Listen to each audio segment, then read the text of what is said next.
and then pass the action itself. Alright, and then all we need to do is call this.dispatch and send that payload.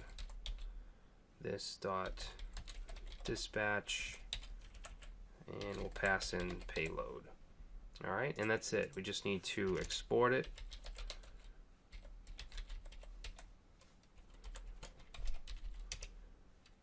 And that's it for our dispatcher. Okay, we're not going to have to touch it again. So we can close that up. Let's see if we reload. Okay, everything still works. Now let's go to the constants folder, app constants, and that's going to be very simple. It's just going to be an object of constants, really. So we're going to put module.exports just so we have access to it outside. And then we're just going to put our different constants. For instance, we're going to have one called search movies. So we'll say search underscore movies is going to be search underscore movies. Alright, simple as that. And this file isn't actually needed, but it just sorts things out a little better. Alright, so we'll save that, close that for now. And now we'll go to our actions file.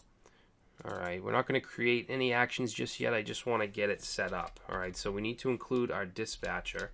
So we'll say var app dispatcher, and we'll set that to require. Okay, that's going to go outside of this directory. So // and then we want dispatcher / app dispatcher. Okay, we're also going to want the constants file that we just created, so we're going to say app constants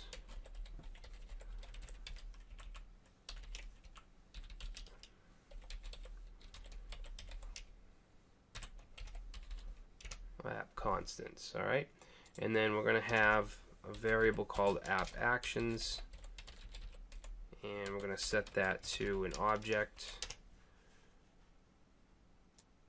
and this is where we're going to put our actions. All right, now you want to make sure that we export this at the bottom, so module.export equals app actions.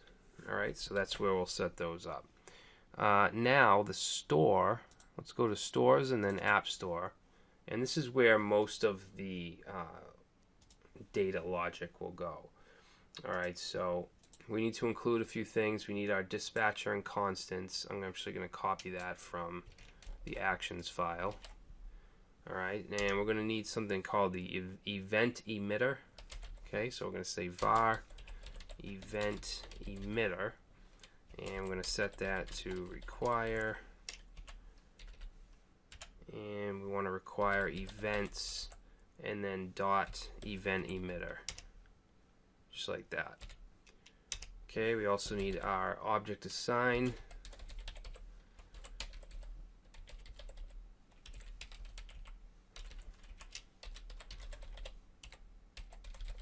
Okay, also the app API, which I'm going to grab from, where did we have that? Right here.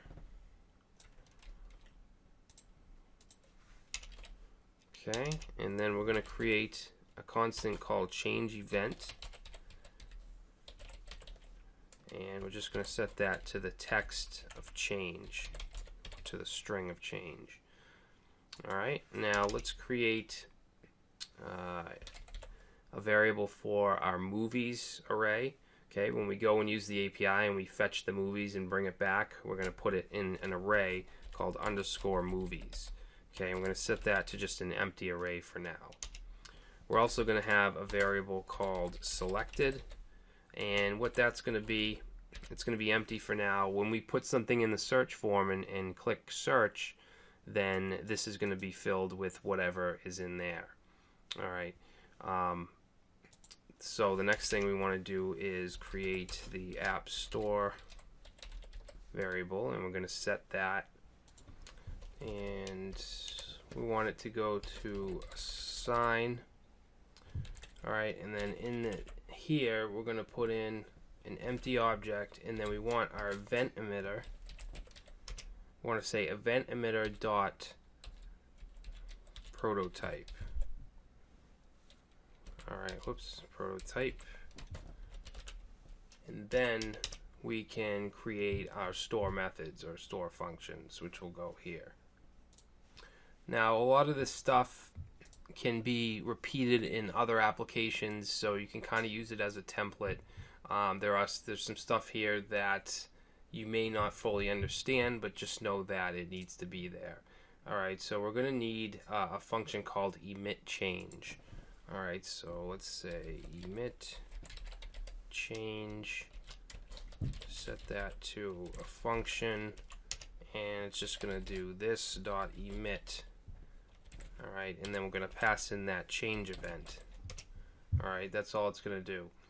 And then we're going to create one called add change listener. So add change listener function, and that's going to take in a callback parameter. And we're going to say this dot on change, and then we want that callback. Alright, and then the last one that we need to create right here is remove change listener.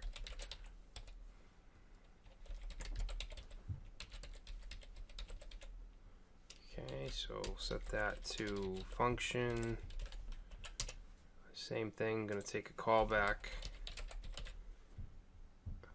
Alright, and let's copy this.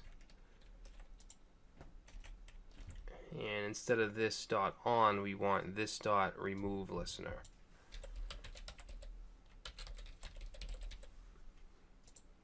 Okay, so that's the App Store. We will be adding custom methods up here, things to, for instance, fetch the movies, to set the selected movie, things like that. Now down here, we're going to use the app dispatcher. So we're going to say app dispatcher.register. Okay, and then we're going to pass into that function, and this is where we're going to pass in the payload that we get from the dispatcher. Alright, and then we're just going to set a variable called action, and I'm going to set that to payload.action. Okay, now what we can do is we're going to have a switch statement that's going to check out which action was called, and then we can do whatever we need to do. For instance, we'll have a search movies action, and we'll take care of that. We'll interact with the API to get the movies from the API. Okay, so we're going to use a switch statement here. Alright, and switch is going to be action dot action type. Okay, so depending on the action type, and then we'll have our cases, things like that. But I'm not going to do that just yet. I just want to get this file set up first. Alright, after the switch statement, we just want to return true. Alright, and then the last thing in this file is just to export it. So we're going to say module.exports equals App Store. Okay, so that's our store file. And this whole thing here can actually kind of be used as a template. Alright, it's not limited to this application aside from these here. Okay, these are the only things that really you wouldn't have in this file if you were to use it somewhere else. Now the last thing I want to do here is just set up the app API file, which is in the utils folder. Okay, so we do want to include the actions here. So we want app actions, require